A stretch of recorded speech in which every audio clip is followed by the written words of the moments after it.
Good morning, everyone. Welcome to TeleShadowing. We are recording this session and live streaming it to YouTube. We will be having a Q&A session at the end, and you can ask questions in the YouTube Live and Zoom chats, and they'll be addressed. I'm honored to introduce our mentor for today, Dr. Roth. Dr. Stephen Roth is a board-certified oral and maxillofacial pathologist. He practices clinical and histologic oral pathology, performing histologic exams of biopsy tissue and clinical exams of patients with clinical pathology at Northwell Health Long Island Jewish Medical Center. He is an adjunct faculty member at Touro College of Dental Medicine. Dr. Roth received his BS in biology from the Ohio State University, DDS from the Ohio State University College of Dentistry, and completed his residency training in oral and maxillofacial pathology at Northwell Health Long Island Jewish Medical Center. And now I would like to request Dr. Roth to begin today's session. Thank you. Excellent. Thank you, Amna, and good work pronouncing those long institution names. That we joke a lot, both at Ohio State and at LIJ, about the length of our institution name. So you handled that very well. But as Amna said, my name is Dr. Stephen Roth, and I'm an oral pathologist, which is a subspecialty of dentistry. And we'll talk a little bit about that this morning. So what will I be going over? I'll discuss my background and how I ended up where I am. I'll discuss a little bit about my profession and my subspecialty. I'll share about my practice and some fun cases at the end. So as previously mentioned, I did go to undergrad at The Ohio State University. I was a biology major with a pre-dental track, did my dental school at Ohio State. There's me and Brutus Buckeye. We've got a big game tonight against Penn State. Did my residency here at Northwell Health Long Island Jewish Medical Center. Northwell Health is the largest employer in the state of New York, believe it or not, even larger than Google. But that's the hospital where I did my residency training. It's been featured in a few movies, and Madam Secretary. It was in The Big Sick with Camille Nanjiani, and also in that Chris Rock, Adam Sandler movie that wasn't very good. And then I ended up working, becoming an attending at the same hospital where I trained. And I also have an adjunct position where I lecture and help with course management at Touro College of Dental Medicine. The hospital is situated here. There are 5 boroughs of New York. For those not familiar, there's Staten Island, Manhattan, which everyone associates with New York, Brooklyn, Queens, and the Bronx. And this hospital sits right on the border of Queens and Nassau County, which is kind of the suburbs. So half of the hospital is in Queens and half of the hospital is on Long Island. So what is oral maxillofacial pathology? It is a very small specialty. There's only about 250 to 300 people in the entire United States that do what I do. Most of the oral maxillofacial pathologists are in dental schools, but some like myself are in hospitals, and a handful are in private practice. And the purpose of the profession is to diagnose conditions of the oral cavity, both in patients and under the microscope. And when I say conditions, I'm talking about kind of outside of general dentistry. So not necessarily cavities or gingivitis, more along the lines of cancer, autoimmune diseases, infections, allergies, and things along those lines. So while I am a dentist, I'm not, filling cavities or making crowns or dentures anymore. I'm doing a lot more of the diagnoses and management of these conditions. So when patients come to me, what are most of their chief complaints? And by far and away, the 2 most common conditions that I treat are burning mouth syndrome, which is what I could do a whole lecture on it. I do have a YouTube channel where I have about a 15-minute video discussing the syndrome, but essentially it's a neuropathy where patients feel burning sensations, but they have no evidence of visual pathology. Lichen planus, which is a mucocutaneous condition where the patient may have skin lesions and also oral lesions, and that's also probably one of the most common things that we treat. Other complaints are I have a bump, or I have a growth, or I have a white patch. Some of the other chief complaints are I have a sore in my mouth. We do a lot of sores. It hurts to eat. And then also my dentist, periodontist, and oral surgeon told me to see you. So we're often kind of the last in a line of referrals. So we're kind of, it's interesting. We're the go-to people on certain conditions. Oral pathology is kind of set up in this triangle. And there's a 4th component that I haven't included because most oral pathologists, if they are doing research, that's usually their primary focus. But in general, oral pathology is kind of split into microscopy and examining microscopic specimen, patient care, seeing patients in the chair and developing treatment plans, and then teaching. So either teaching at a dental school, I do some YouTube teaching, as I already mentioned. I probably fall right about here, where most of what I spend my time with is patient care and microscopy. I spend 1.5 days a week doing patient care and then microscopy every day that I'm not seeing patients. I either help with examination of specimen or am present at sign out, where we kind of look at all of the microscope specimen together as a team and talk about the diagnoses. So what is a typical day? There's usually some sort of resident educational activity. I do work at a residency program. So we have exchange slides where other residency programs send their interesting cases for us to look at, and we send ours out as well. It's really helpful in seeing kind of the more rare stuff that you might not see in the wild. So it's really helpful when we get slides from other institutions. And then we also do a journal club where we review an article once a week about any updates or any kind of pertinent information that we need to know. We do a microscopic biopsy sign out where we look at our cases under the microscope and we write up our reports. And then after that, it really is a variety, which is what makes my job very fun, is that there's always, my day is never the same. It's never boring. So some days I'm delivering patient care, some days scholarly activity where I might be making presentations, giving a presentation, I might be writing a paper, patient consults. So because I do work at a hospital, we'll sometimes get called from the floor or from the emergency department to see patients with kind of weird stuff going on in their mouth. Frozen section, which is a lot of fun, that occurs when a surgery is happening and the surgeon is either looking for a diagnosis while the patient is being operated on. So they'll submit tissue fresh and we'll freeze it and look at it under the microscope and give them a diagnosis. That actually happened this week, where one of our surgeons had a radiolucency in the jaw and took a small piece of it, and we were able to tell them what was going on and they could determine management. The other side of frozen section is when the patient has a diagnosed malignancy, like a cancer. Then typically during the cancer surgery, they take margins to make sure that they've got rid of all of the cancer in that patient. And we can look at the margins under the microscope at the time of surgery. And then practice management. So returning patient calls, writing prescriptions, dealing with the pharmacy, sending out our kits to our contributors. That takes up a pretty large chunk of our day as well. So how did I get here? So I found that in my second year of dental school that I really hated dentistry, that dentistry was not for me. And I debated about dropping out and applying to medical school.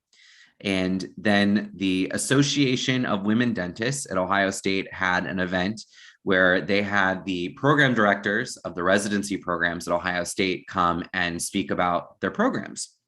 So I was first introduced to oral pathology through that event. And as soon as the program director started describing it, I knew that it was what I wanted to do. So I approached him and I said, I need to shadow you. I gotta explore this. I gotta see if this is what I want to do. And they were really open. And from then on, I shadowed, I found that I loved it. And that was my course from then on out. So this is a really important lesson, especially because I think that the target audience here are pre-health professionals, either pre-med or pre-dental. And I know that I'm the first dentist to speak to you, and I'm not necessarily speaking about traditional dentistry. I'm kind of, straddling the lines between medicine and dentistry. But I think it's really important to evaluate and to make sure that the career that you choose is really what you're comfortable and what you're going to be happy doing the rest of your life. So I think that by you attending the session or watching the session, that's a really good first step where you're really exploring, what is this something that I really want to do? Is this something that I really want to invest my time in? Because ultimately your career is going to play a large portion of your life for the remainder of your life, and you want to be happy. And I was really, really unhappy doing general dentistry. It's really important. General dentistry is really, really important, and the world needs really good general dentists. And there are a ton of general dentists that are so unbelievably happy and they love their job and dentistry is their calling. But for me, that wasn't the case. And, it's okay to recognize that and to kind of adjust. I think society kind of pressures you to have your blinders on, that once you say, this is what I want to be when I grow up, and these are the classes I'm taking to get there, it sometimes feels like you're not able to veer from that path. And veering from that path is the best thing that I've ever done. And I'm tremendously happy doing what I'm doing. So I really encourage you to shadow as much as you can. I know that it's difficult during these times. I encourage you to, research what you're getting yourself into, speak to people that are doing what you want to do to make sure that you're actually seeing the full picture. A really good question is, what's the least favorite part of your job? And that might let you know, kind of give you some insight into some of the more difficult aspects of someone's career. So I'll get down off my soapbox and continue my presentation. So my advice for pre-professional students, pre-med or pre-dental or pre-optometry, pre-vet, whatever you are, OT, PT, whatever, figure out your best study practices now. In high school, I know that Amna is in high school. It's really impressive that she's here today. But for all of you in college and undergrad, figure out your best study practices now. And for me, I had it so specifically figured out that I knew that I needed to be in a coffee shop with music playing, background noise, studying with somebody else that was studying something else, so that I couldn't get lost talking about what I was studying. So knowing exactly that really helped me to make sure that when I was in dental school and when effective studying was even more important, that I knew exactly how to best optimize my studying time. That way you're not wasting time and you're being as efficient as possible. The other thing is figure out who you are now. And this might come kind of contradictory to what I was saying before, but medical and dental school applications want a well-rounded person. So in undergrad, I did things to kind of figure out who I was, not necessarily in addition to what I wanted to do. So I took, a whitewater rafting class. I took a lot of leadership courses.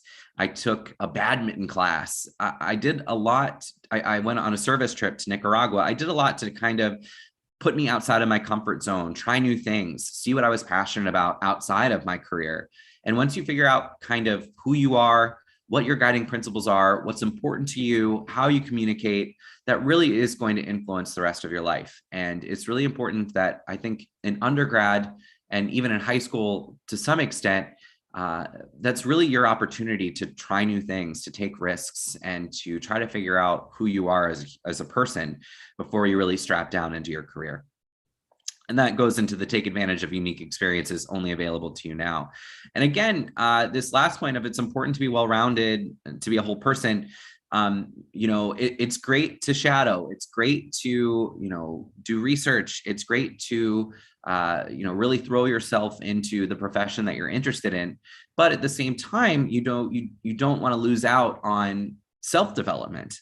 And a lot of people do things specifically for the application, when really, if you do things that you're passionate about, when you talk about things that you're passionate about during an interview, that's going to be really impressive to interviewers. And I was a part of, I am a part of residency interviews. And then also I was a part of dental school interviews when I was a dental student. So it's great to have an interest and to fully flesh out that interest, but you want to balance that with things that are unique to you and your unique passions and what makes you a unique person. So with that being said, I will just kind of slide right into the cases that kind of ends the formal part of the shadowing. And I'll just show you some of the cool stuff that I've come across. This first case is a Hispanic male that recently emigrated to the United States from Central America, and he had a swelling of the left upper lip. And this case is featured on my YouTube channel if you want to hear it again or hear a little bit more detail. And this is how the patient presented. You can appreciate on the extraoral image here that the patient has a little bit of fullness of the left upper lip. And when everting the lip, you can appreciate a sessile nodule of the labial mucosa here, or a bump on the upper lip. On biopsy, this is what we saw in our bottle. And you might appreciate this really well-defined red line. That's going to come to play here in a little bit. here we see this really dense fibrous cystic tissue. And in the middle, we have kind of this tortuous pink membranous-like material. I wonder, oh, I gave out the answer, but this is intestinal mucosa. So what is intestinal mucosa doing within someone's lip? And what is this red line here? Well, this red line's a notochord, and that belongs to a tapeworm. So cysticercosis is a tapeworm infection, but it's not the same as what we usually think about in developed nations as far as tapeworms. In developed nations, we consume undercooked pork usually, but it can be beef as well. We consume that. The muscle of that animal has the cysts in it. We consume it. They hatch and form the adult worm, and then we excrete it, which then the animal consumes either the excrement itself or contaminated water, and then it goes into the muscle, and then the cycle continues. Well, in cysticercosis, what happens is the human becomes the animal, where the human consumes contaminated water, and the eggs or protoglottids, they end up forming within the muscle of the patient. So in this case, it was the upper lip, but you can see it in the brain, you can see it in the eyes. They can be seen really anywhere in the body. And the cysts contain larvae, which have duct-like invaginations of intestinal mucosa. This is exceedingly uncommon, but it does happen, especially in developing nations. The brain MRIs are very impressive. It looks like Swiss cheese because all of these little tiny larvae have made a home in the patient's brain. It's really, really unfortunate. The second case is a 56-year-old male with recent dysphagia, which means trouble swallowing. And he had a suspicious neck lesion or mass that was picked up during a head and neck exam. And so here we have two distinct images. This is, I believe, CT, where you can appreciate a mass here in the base of the tongue. Let's see if I can get my annotation. We have this thickening and mass in the base of the tongue. And then we have a very large lesion in the neck. Then we do a PET scan, which PET is positive emission, positron emission, I'm forgetting the last word, tomography. And it's a scan where radioactively labeled glucose is transfused within the patient, and glucose is obviously required for energy. We know that we convert it to ATP, and tumors, cancers, are going to require more glucose so that they can divide and they can support itself. So you can appreciate that this on the side here is normal. That's actually normal tonsillar tissue, which requires a good amount of glucose, but we can compare it to the other side, which is really, really bright. And this within the neck is really, really bright. So this is a case of, oh, and on biopsy, this here is normal squamous epithelium of the base of the tongue. We've got some tonsillar inflammatory tissue here. And then down here, we have all of these blue islands of these blue cells within the connective tissue. When we take a closer look, we can see that these cancerous cells here, this is a specific entity called HPV-related oropharyngeal squamous cell carcinoma. And this is where, again, medicine and dentistry kind of meets, because this is really increasing in incidence. It's occurring a lot more often. We're seeing a lot of it.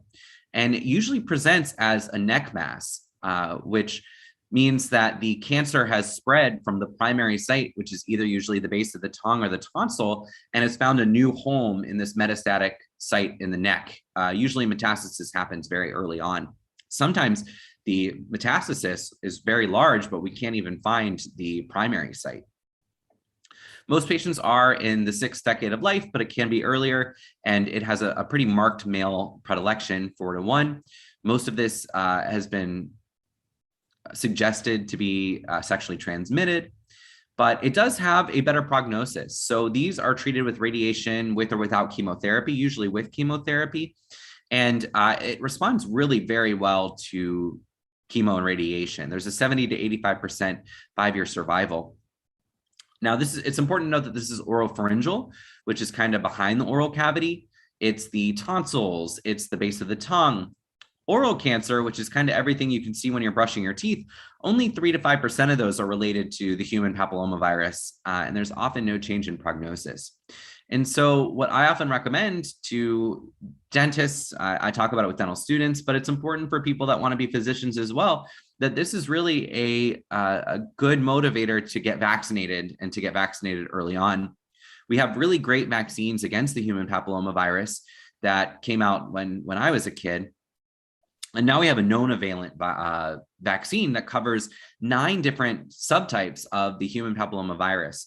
And it's really great in kind of preventing these types of cancers, both cervical cancer, which I won't discuss, that's outside of my scope of practice, but also this oropharyngeal cancer is related to the human papillomavirus. And we're hoping that with widespread vaccination, that this will decrease in incidence. We're going to see less and less of this, hopefully over time. It is an interesting climate that we now live in with people's beliefs in vaccination, but this truly is a vaccine that could save someone's life or at least prevent them from undergoing really kind of brutal radiation and chemotherapy.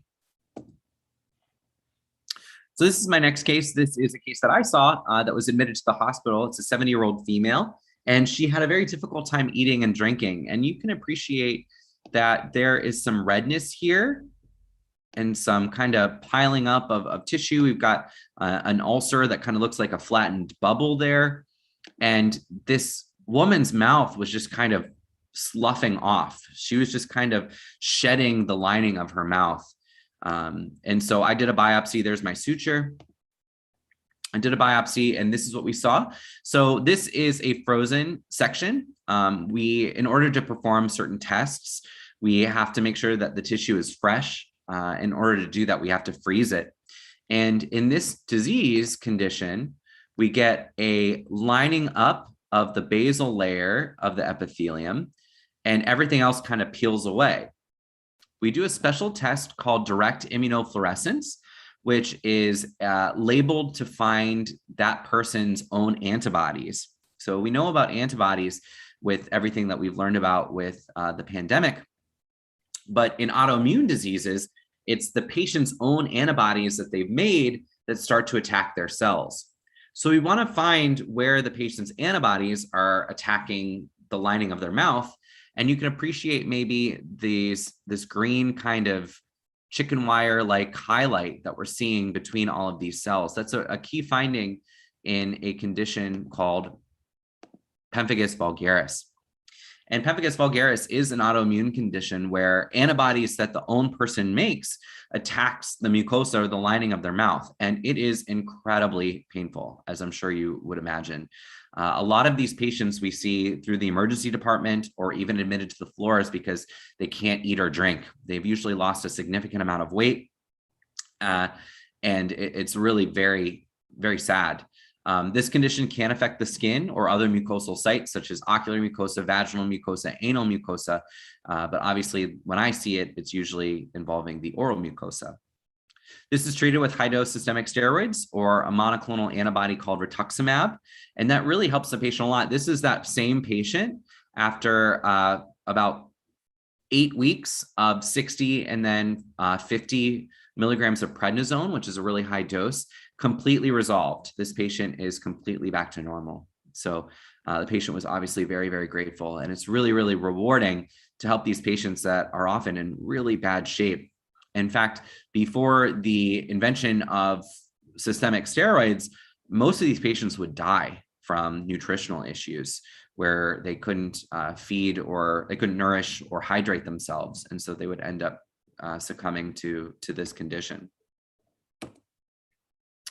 So I'm giving you a wide variety of cases. So we've seen some infections, we've seen some autoimmune diseases, we saw a cancer, and now I'm going to show you this case, which is a tumor of the jaw. It's a 75-year-old female with a 1-year history of a slowly expanding mass of the alveolus. And the alveolus is the name of the bone that holds our teeth in place. So it's kind of that bony prominence that you can see in your mouth.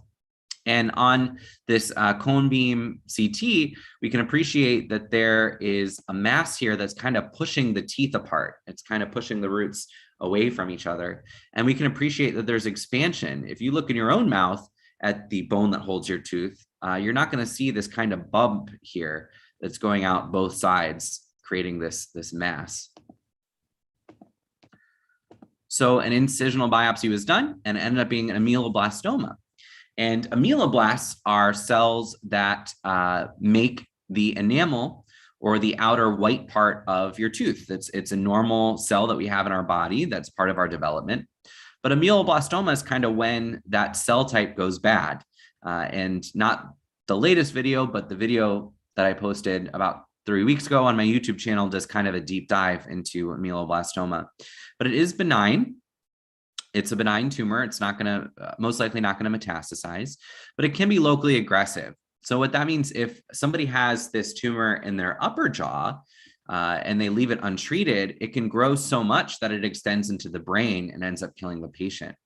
On the lower jaw, we worry about the airway. So it can grow so large that it closes off the airway and a patient's not able to breathe and they end up suffocating and passing that way. Oop, that's not what I wanted. It is the most common odontogenic tumor, but that being said, we don't see it very often. The epidemiologic studies say it's about 0.2% of biopsy cases that we see in our practice, but I would say we see one maybe once every 4 or 5 months. So it's not very common. It is slow growing, and the maxilla, which is the upper jaw, is more aggressive. So I think this might be my last case before we go into Q&A. I know that I'm a little shorter than other presentations, but hopefully there will be plenty of good questions for me to answer. This is a 60-ish year old man with a history of colon cancer, kidney cancer, stomach cancer, and bilateral lung cancer who had a swelling of the palate with pain.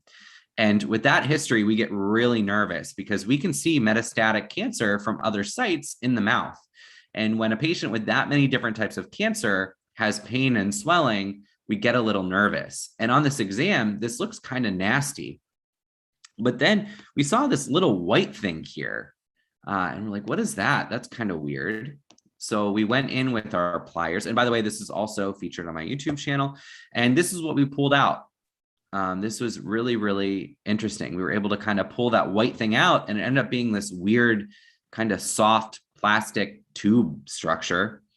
And I saw this patient. This was actually my boss's patient. My boss has been practicing for, I think, like 40 years and has never seen anything like this before. So I asked if it was okay if I crowdsourced an answer, because we were both really, really curious as to what this was. We've never seen anything like it.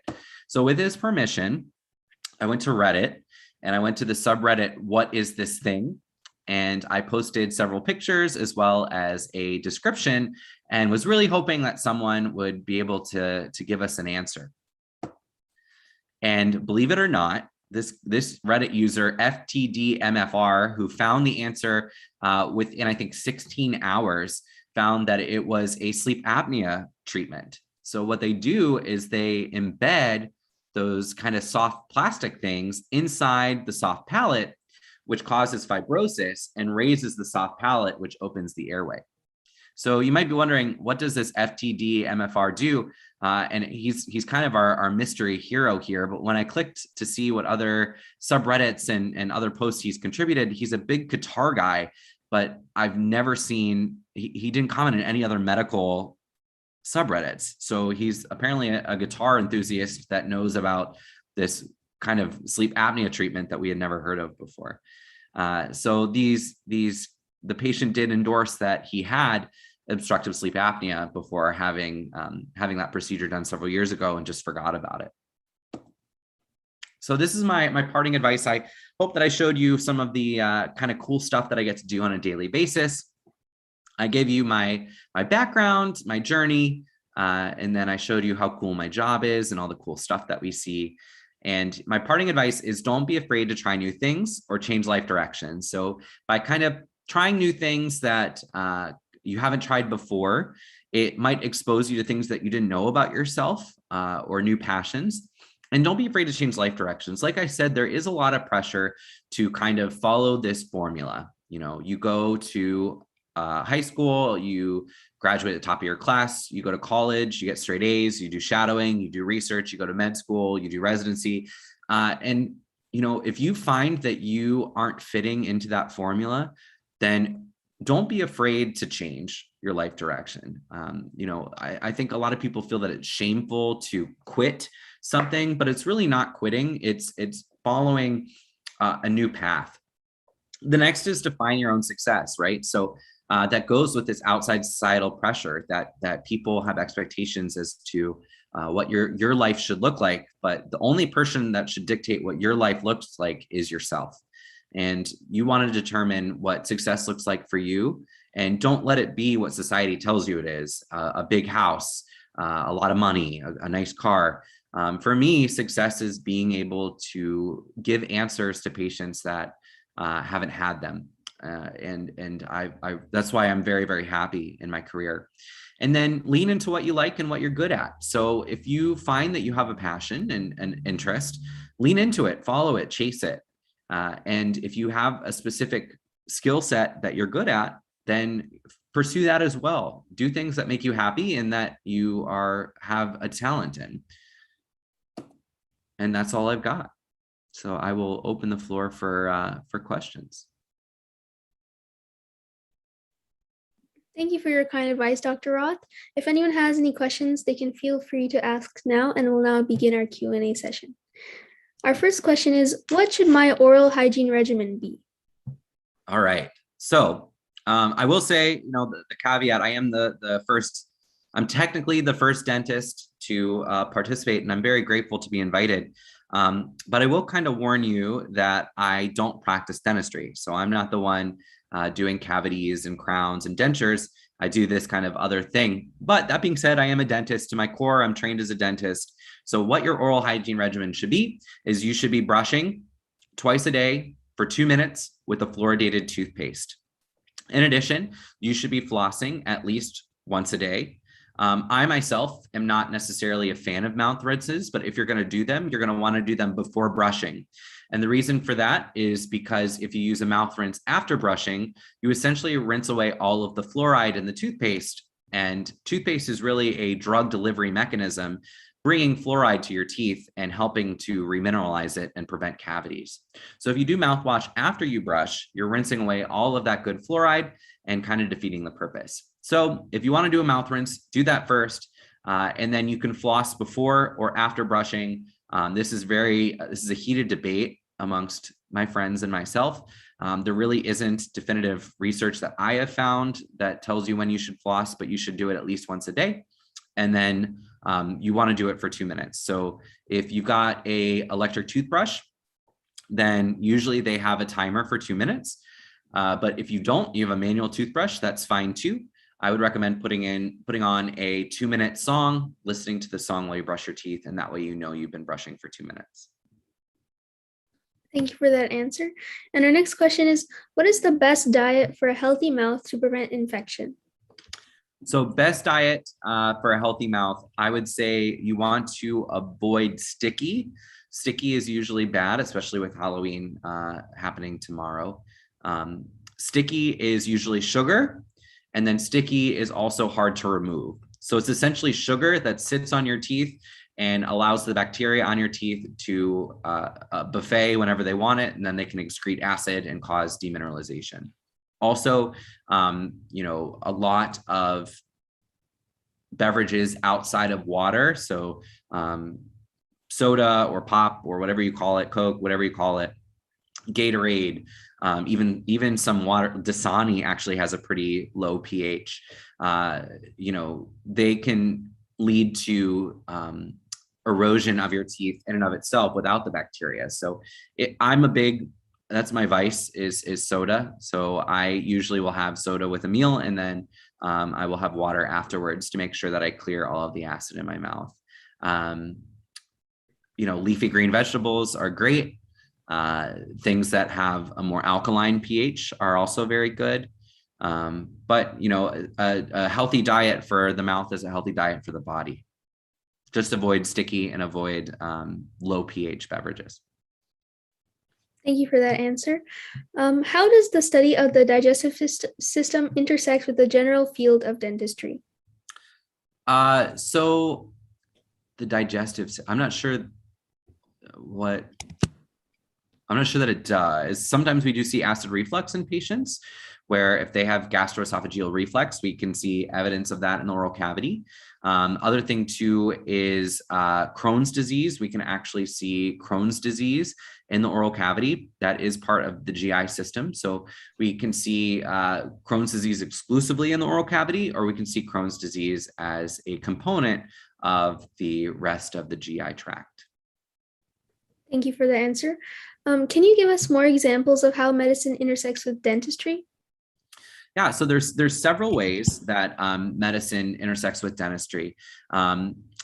First being with going from the general dental side is that there's a lot of research with periodontal health, which is the health of the gums and the bone, and systemic diseases such as heart health and diabetes, and even in pregnancy with birth weight. So there is a connection between the oral cavity and the rest and systemic health. In addition to what I do, which is, look, I see systemic diseases manifesting in the oral cavity. I see malignancy in the oral cavity that can affect the rest of the body and metastasize elsewhere, or cancer. Malignancy is a kind of a more proper way to say cancer. Autoimmune diseases that affect the whole body. So the mouth is a part of systemic health. And so it can be a part of systemic disease and also can contribute to systemic disease. So if you have an unhealthy oral health, then you may be more likely to have unhealthy systemic health as well. Thank you for linking systemic diseases. Our next follow-up question is, do you consult with any ENT physicians for outpatient follow-ups? So we work very closely with otolaryngologists, with ENTs.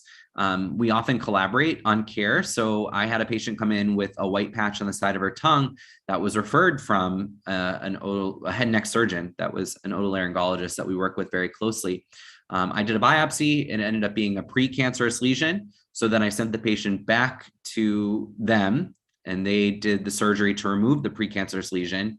And then the patient came back to me for follow-up. So we work really closely. We're kind of a team with the ENT. In fact, our oral surgery program at the hospital where I work, they kind of, I think they're starting to share call. They're working very collaboratively. In fact, most of our cases in the operating room have an oral surgeon and a head and neck otolaryngologist or ENT surgeon as well.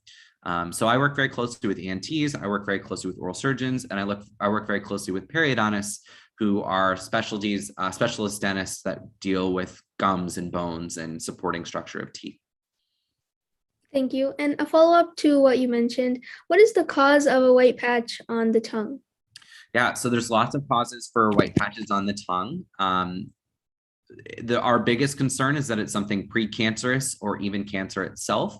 It could be related to friction, like a callus. You can get a callus on your tongue that presents as a white patch. It could present as a burn. You have your first bite of pizza, or you have a pizza roll and it burns the side of your tongue. You can see a white patch, or palate even, that's more likely to happen. You can see a white patch. So white patches have a wide variety of etiologies, and it's really important that you see your dentist if you see a white patch, and they can direct treatment from there, either referral to a specialist or watch it and it goes away. Thank you. Do oral pathologists in general spend a lot of time with their patients, or do they spend more time analyzing and diagnosing patient tissue? Yeah, that's a great question. And it goes back to my triangle. So there are oral pathologists that don't see patients at all. And there are oral pathologists that see a large amount of patients and only see a few biopsy specimens. So I have a very good friend that works at University of New England up in Portland, Maine, and she doesn't see patients at all, except occasionally if she gets called by a dental student. And then I have a very good friend in Columbus, Ohio, that has a really booming patient practice, and she sees patients, I think, 8 to 5 every day. And then during her lunch hour, she sees, I think, probably 10 to 20 biopsy specimens, maybe more now. Her practice has grown quite a bit. but her focus is really patient care. So it's really cool about the profession is you can kind of do what you like. And me personally, I do a good combination of both. So I'm split probably pretty evenly between patient care and microscopy, looking at things under the microscope. Thank you, Dr. Roth. I really appreciate the flexibility. And can you talk to us more about different types of issues found in cell tissue and how you identify those issues? So we see a lot of different things under the microscope that can be issues. It's really just a matter of being comfortable with histology. And that's why we have a 3-year residency program, is to really understand what different disease courses look like under the microscope. So I'm not sure if I'm answering your question to your satisfaction, but we see a lot of abnormalities in cells. That's kind of what we do when we look at things under the microscope, is we see what we know what normal looks like. And if it looks different than normal, then we figure out what it is, either based on history or based on the genetics of what we're looking at, or sometimes we do special stains to tell us what types of cells we're looking at as well. Thank you. Our next question is, what types of devices or microscopes are used as an oral pathologist, or is imaging made available to you when the patient gets a biopsy? Great question. So my practice and most practices still use glass slides. So typically the workflow is a biopsy is performed, it's put in formalin, it's sent to us. We look at it before we process it. So we measure it, we describe it, we notice if there's any gross or large abnormalities, and then we process it. It goes on a microscope slide with glass, and we look at it under a microscope. So in our office, in our resident room, we have a microscope with 10 different heads, meaning that we have a main microscope where the person that's signing out the case or looking at it can move the slide around, but it's connected by mirrors to long tubes that have multiple different eyes for different people to look at the slide simultaneously. So it's really great because all of the attendings in the division and all of the residents can look at the slide at the same time. And so that's a really helpful tool that we have in our teaching department, but we're still using old-fashioned slides and microscopes. But that being said, some practices are moving to digital microscopy, where slides are scanned, and instead of using a microscope, you use your computer and you kind of zoom in with your mouse to look at tissue closer. I think it's coming eventually, but I personally really like looking at glass slides. I think that's the best way for me to kind of figure out what's going on. I'm resistant to change. And then as far as my patient practice, most of the time, all I'm using is a mirror, a dental mirror, and a piece of gauze. I don't use any fancy tools like a general dentist or a surgeon might. And then if I need to biopsy, I'll use tools for biopsy, but I would say probably 90% of the time, I just use a piece of gauze and a dental mirror. Thank you. Our next question is, do oral pathologists do biopsies of tissue other than epithelial tissue? Yeah, so great question. Again, it's going to depend on the oral pathologist. There are some oral pathologists that don't feel comfortable with biopsies or aren't trained to do biopsies. So they will refer their biopsies to an oral surgeon. Whereas I was trained to do soft tissue biopsies and feel really comfortable doing them. So I will do soft tissue biopsies, and it could be epithelial pathology, like a white patch, or it could be kind of like a lump. Like I showed you in that first case of the upper lip. That is something that I didn't biopsy myself, but would feel comfortable biopsying. The ameloblastoma, which was inside the bone, is something that I wasn't really trained to do and something that I don't necessarily feel comfortable doing. So that's something that I would refer to somebody else. And with any practice, if you're going to practice any subspecialty of dentistry or medicine, it's important to know what your training allows you to do and what you are competent in doing. And if you aren't trained or competent in a procedure, then you should be referring it to someone else. You shouldn't be trying new things. If you want to try something new, then it's important to do so under the supervision, direct supervision of someone that is. So if I wanted to learn how to do an interbony biopsy, I would do it alongside someone that's comfortable doing them until I feel that I'm proficient and comfortable in doing it. Thank you. Our next question is, as you mentioned that you see patients with autoimmune conditions, how often do you see patients with the autoimmune disease Sjögren's syndrome that present with oral cuts and sores? Great question. Actually, Sjogren's syndrome doesn't present with oral cuts and sores. Sjogren's syndrome is a condition that affects the salivary glands as well as the ocular glands. It's an autoimmune condition where inflammation attacks glandular tissue in the eyes and mouth. So the patient actually looks very normal inside their mouth if they have Sjogren's, but they're not producing a lot of saliva. And part of the diagnosis of Sjogren's syndrome, there's a lot of different factors or I guess characteristics involved in the diagnosis of Sjogren's syndrome. And one of them is a minor salivary gland biopsy of the lower lip. So occasionally we will have patients sent to us for us to perform the biopsy. And occasionally we have those biopsies sent to us for our examination. And there's a very specific kind of way to look at that biopsy specimen to determine whether or not the patient has Sjogren's syndrome, but it's only one part of the diagnosis. So the biopsy of the lower lip is only one aspect when really they need to have multiple things going on that lead to this diagnosis. It's a very complex disease condition and a very complex diagnosis to make, but we do play a role in that diagnosis. And in fact, my partner in the practice, the senior partner who's been practicing for 40 years, he'll do a minor salivary gland biopsy or two probably every month in his patient practice. But we work closely with rheumatologists with that disease. But again, a lot of patients will feel dry and they'll feel like they don't have a lot of saliva when really they are producing a lot of saliva. And that's part of the other thing that I mentioned, burning mouth syndrome, where they have perceived xerostomia or perceived dry mouth. And in that case, we can work to kind of determine, is their dryness real and a part of Sjogren's syndrome, or is their dryness perceived and a part of burning mouth syndrome? That's kind of a big part of my practice, actually. That makes sense. Thank you. Yeah. Our next question is, what are the different anesthesia options for oral surgery? Oh, for oral surgery, there are different anesthesia options. For my practice, I only do local anesthesia, which is the Novocaine, which we don't actually use Novocaine anymore. We use mostly lidocaine for local anesthetic, where it's just like getting a cavity filled. You get the shot, it kind of anesthetizes that area, and then we can work while the patient's conscious. There are multiple levels of sedation that can be performed that I don't do, that oral surgeons do, where they can give a certain amount of sedation where the patient doesn't require intubation, and they can do that, pretty much in their office. Or if they do require intubation, that's general anesthesia, then they do that usually in an operating room setting. Thank you. And our next question is kind of related to oral surgery. Are there many restrictions for the patients after the oral surgery is complete? Again, that's going to, excuse me. Again, that's going to depend on the procedure being performed.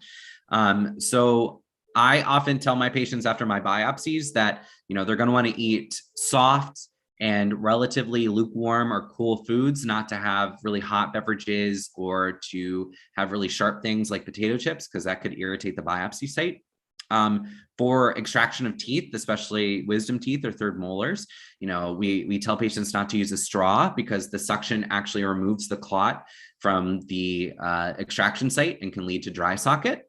And we also tell patients not to smoke because of the same thing. Both the smoke itself can be vasoconstrictive or cause the vessels within the socket to close up and prevent healing, and also because of the suction aspect, it can pull out the clot. So it's really important if you're ever having a procedure done, that the person performing the procedure goes over what we call post-operative instructions, and that should be done after everything that is ever done, including a filling. Oftentimes after a filling, a dentist will say, okay, don't eat for a half hour. It's going to feel a little weird for a day, and then it's going to feel normal. And that's an example of a post-operative instruction. Thank you. And our next question is, how does sclerodoma and crest syndrome affect oral cavity pathology? Wow, we got some researchers here. I'm very impressed. These are excellent questions. So scleroderma and crest syndrome can affect the oral cavity, and the way that it manifests is actually in the patient's ability to open their mouth. So what happens is the opening of their mouth becomes smaller and smaller and smaller and smaller over time.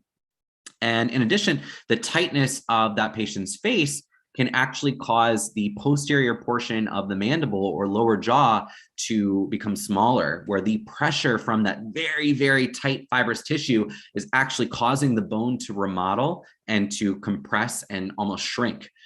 So we don't see crest and scleroderma all that often, but it certainly is out there. It is a syndrome that exists. And I think we've seen one patient in the last 5 years that I've been in residency or in practice that had scleroderma or crest, and it was not too severe. It definitely prevented opening and limited the mouth size, but we call it microstomia. That's a small mouth, but it wasn't as severe. And you can find some pretty stark pictures online of people with scleroderma and crest where they have really, really tight, small mouths. Thank you so much. And our next question is, your case studies showcased a wide variety of ages. Are you able to do surgery on the pediatric population as well, or would another specialty do that? Yeah, so it's a great question. We see pathology in all ages. So I've had a 2-week-old baby that I've seen for a bump in the mouth, and then I've seen 90-year-olds with bumps with things in their mouth as well. We do see a wide variety of ages. That being said, in my practice, one of my partners is dual boarded. So there are 5, I think, oral pathologists in the United States that are also boarded in pediatric dentistry. And so because she has this expertise in kids and she is boarded as or at least trained, she just took her boards, but I'm sure she did well, that she has this expertise in pediatric patients. So a lot of our pediatric patients, not all of them, but most of them do go to her since she has that extra training and expertise. But oral pathologists that aren't in a practice with somebody like that, which most of us aren't, will see kids. Thank you, Dr. Roth. I'll now pass it off to Hamza to finish our Q&A. Thank you very much for the incredibly informative session, Dr. Roth. My name is Hamza, and I'm attending a joint BSDO program with Seton Hill University and the Lake Erie College of Osteopathic Medicine, both in Pennsylvania. Oh yeah, Erie. Yeah, I've been in Erie many times. My roommate's from there, but I don't know which campus I'll be going to. The Erie one or the one right here. Okay. The first question we have comes from one of our pre-dental students. How did you prepare for the DAT? Did you have any tips for students who are currently studying for it and applying to dental school in the upcoming cycle? Yeah, so for me, I am a very bad person to ask because maybe this should have been a red flag as to me going into dentistry, but I did not study nearly as much as I should have for the DAT. I did crack the DAT, the PAT portion. And that was really helpful because the PAT for me was something really foreign, something that I wasn't necessarily used to and that I needed practice in. So I did that. I did a few study tests, a few study DATs that were made available, I think through Crack the DAT. That being said, DAT boot camp was not around when I was taking the DAT, but I've worked a little bit with the partner there, Joel, not worked with, but we were in discussions about having oral pathology brought on, and he seems like a really good guy. But I've heard a lot of success with DAT boot camp and people using that. I know that that's pretty widely used. So that might be something worth looking into.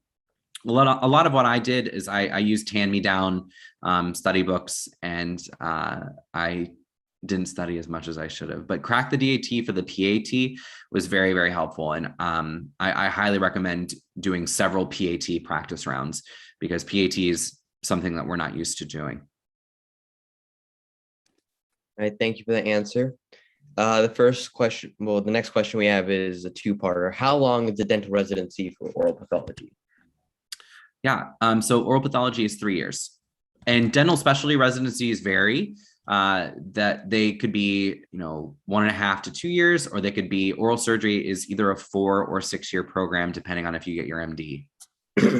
And the next part of this two-parter is general dentistry training usually done during Is general dentistry training usually done during dental school? So dentists can be fully practiced and licensed upon graduation of dental school. Yeah, so that is a great question. And the answer is yes. Everyone graduating from dental school can be licensed to practice in every state of the United States except New York currently. New York has a PGY1 or residency requirement, but no other state in the United States has that requirement. So as long as you pass whatever clinical board the state where you want to practice requires, you are able to fully practice upon graduation in every state except New York. Right. Thank you for that answer. How often do you see cases of leukoplakia in patients, and can you tell us more about its general prognosis? Yeah, so leukoplakia is a clinical term. It's a clinical diagnosis, which means it's not a definitive diagnosis. It's just a diagnosis based on what we see. Leuko means white, plakia means patch. So leukoplakia is a white patch in the mouth. And I spoke a little bit about a question earlier about what could a white patch be. A leukoplakia oftentimes is discussed in terms of dysplasia or precancer. So, we grade dysplasia or precancerous lesions either mild, which has a low rate of transformation to cancer, moderate, which is, kind of in between, severe, which you got to watch very closely because there's a high probability of its transformation, and then carcinoma in situ, which is cancer that hasn't invaded yet, that is often treated like a cancer. So prognosis varies based on the grade of dysplasia, and even grades of dysplasia vary between different pathologists. So there is some intra-observer bias that occurs, but a lot of times in our practice, we'll watch a moderate dysplasia and biopsy with any future change or do surveillance biopsies every once in a while. Moderate, we often recommend removing the entire lesion and then watching. Severe, same thing. And then carcinoma in situ is often treated like a cancer. Thank you for the answer. Can you tell us more about the different types of stains used during tissue analysis? Yeah, so I have a whole deep dive YouTube video on this subject if whoever asked that question wants to learn more. But by far and away, the most common stain is hematoxylin and eosin, and that is red and blue. That's what you see when you think about microscope slides is hematoxylin and eosin H&E staining. We have special stains, which instead of staining with hematoxylin and eosin, we'll stain with these, and they include things like GMS, gramethionine silver, PAS, which is periodic acid Schiff, and those will help to highlight certain things. Most often in our practice, we use it for fungus, for candidiasis, for yeast. And then there's immunohistochemistry, which uses antibodies, and it targets specific aspects of a cell. So for instance, PAX8 is a specific transcription factor seen in a variety of tissues, but we recently had a case where we were worried about thyroid cancer going to someone's tongue. So what happens is you create an antibody against that transcription factor, that gene, and it attacks it. And then you have a second antibody with a pigment that attacks that antibody, and then it looks brown when you look at it under the microscope. So we only use that when we want to figure out what type of tissue we're looking at. And that is kind of my my brief 20-second answer. Again, I think it's Path 101 red, white, and blue is the video on my YouTube page if you want a more thorough explanation with diagrams and pictures. Thank you. I think you answered one of our other questions, which was kind of the difference between bacterial or fungal infections as well, because that would be using different kinds of stains. So thank you for that one. Yeah. So bacterial infections outside of we don't really see a lot of bacterial infections outside of kind of weird stuff like syphilis and tuberculosis, and those have a specific look to them. And then fungus, we usually can see microscopically. All right, thank you for that. Our next question: can you tell us more about the different types of immunofluorescence imaging that you use to diagnose patients? Yeah, so there is direct immunofluorescence, which instead of using that immunohistochemistry where we have the antibody to label something else and then a label, we have an antibody to label the patient's antibodies to show us where they're being deposited and what tissue they're interrupting. So that's direct immunofluorescence, where we look at it under a special microscope, a dark microscope, where we're able to see this kind of glowing antibodies that the patient's making and where it's being deposited. There's something called indirect immunofluorescence, where the patient's serum is put on, I believe, rat bladder or monkey esophagus. I'm getting those mixed up for evoplakin, probably either or. They're put on a different animal tissue, and that's to look for circulating antibodies. So it's a blood draw. The serum is placed on the tissue of an animal and then looked at under a similar microscope to see what type of antibodies are in the patient's circulating serum rather than in their targeted tissue. So I don't do indirect immunofluorescence. No oral pathologist that I know of does indirect immunofluorescence. It's usually done out of a reference lab because we don't do it very often. But direct immunofluorescence, we do with some frequency. So those are kind of the two biggest ones. We also do ELISA for serology, where we're looking for antibodies, kind of a classic way where we can do it, again, through a blood test where we don't need the indirect immunofluorescence. We can kind of look at it through ELISA sampling. Thank you very much for that answer. Our next question comes as this: how do you become faculty teaching member of a dental school? Yeah. So as I mentioned, most oral pathologists do teach in a dental school, and most of the jobs are in dental school. So oral pathology, a lot of oral pathologists do end up teaching or becoming faculty. If you want to become a general dental faculty member in a dental school or a different type of specialty, it's relatively straightforward. There's an opening or you express interest, and almost all university settings will take voluntary or part-time to help cover clinic. But if you're really interested in becoming faculty and lecturing, then you probably want to do some research. You want to express that to the institution, but oftentimes they're looking for a research background and an interest in teaching, or at least the ability to run a clinic. But usually a lot of dental schools are pretty open to volunteers and to hire people full-time. And thank you very much. Our next question is, can you walk us through a typical day during your work? Yeah, there really isn't a typical day. So the morning, usually most mornings we have some sort of resident educational activity, like the journal club or the slide exchange. Once a week on Tuesday mornings, we have tumor board, where the head and neck surgeons alongside the radiation oncologists and medical oncologists and radiologists all discuss really interesting or difficult cases in the head and neck and get kind of a consensus from all of the different specialties. That happens. Then I'll see patients sometimes. Sometimes we'll sign out the microscope, that we'll look at the biopsies under the microscope. And then a lot of it is patient consults or doing administrative work, getting biopsy kits out to practices so they can send them back. Calling clinicians, calling patients, calling pharmacies. I have a very busy day, but it's always different, always something else going on. So there's no typical day other than maybe my Mondays when I see patients all day. Thank you, Dr. Roth. And for our last question, how do you manage your work-life balance? Yeah, so I was asked this before the session began.